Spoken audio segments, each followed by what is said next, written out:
Hey guys, welcome back to the channel. I just wanted to make a quick video today kind of explaining how I avoid getting skunked. So I rarely get skunked anymore when I'm fishing, and the reason is because I use these tips that I'm about to tell you. Essentially, these tips may not catch you the fish that you're targeting originally, but it'll get you on the board and catch you a fish, whether it be a bluegill or a bass, whatever. It'll catch you a fish, and it's better than nothing. Guys, I know how it is. It takes a lot of energy to get out there with all your gear, put in an effort to go out to a spot that may be an hour, maybe 2 hours from where you live, and then the disappointment that comes when you catch absolutely nothing, get no bites. I know how that is, so I'm just going to give you a few tips on how I avoid that. So let's get into the first tip. So this first tip is for people who plan ahead a little bit, and that is to look at the conditions for the day before you go fishing that day. You're going to look at the barometric pressure, if it's falling or rising. So the ideal barometric pressure would be falling. And I believe anything above 30 is good for fishing as well. But if it's either steady above 30 or falling, then that's really good for fishing. Gets the fish activity and the feeding levels up.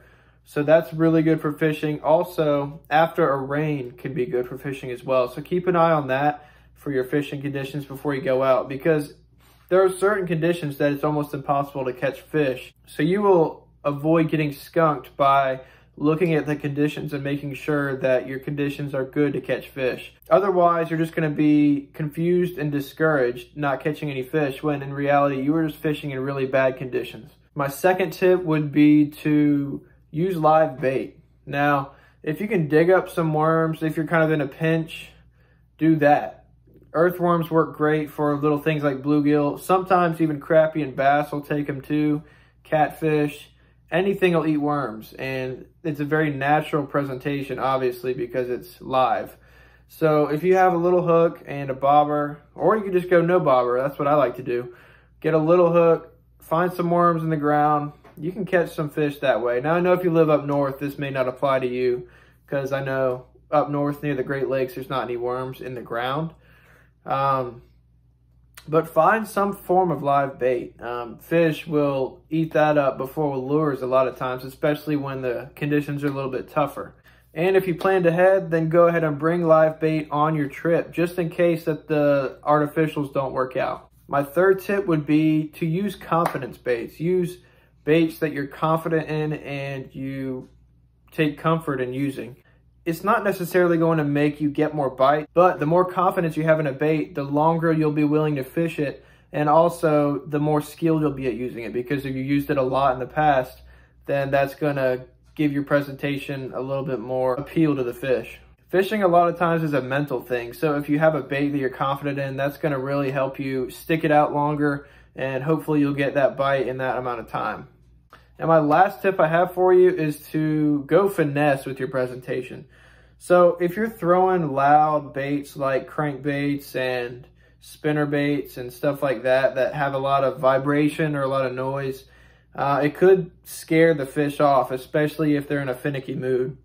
So if you go finesse with your presentation, it's going to look a little bit more natural, because it's going to want an easy meal. So an easy meal would be a small, quiet type of bait fish, or whatever kind of finesse presentation you're using. So those are the tips that I have for you.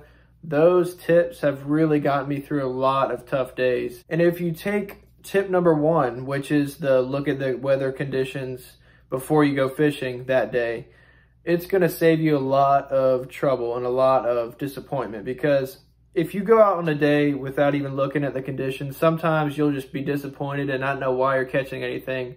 But that just eliminates that right off the bat.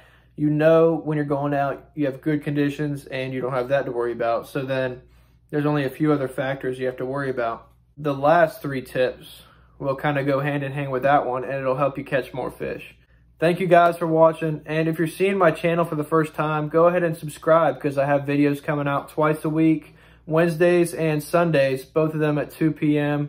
Eastern time, and I'll see you guys on the next one.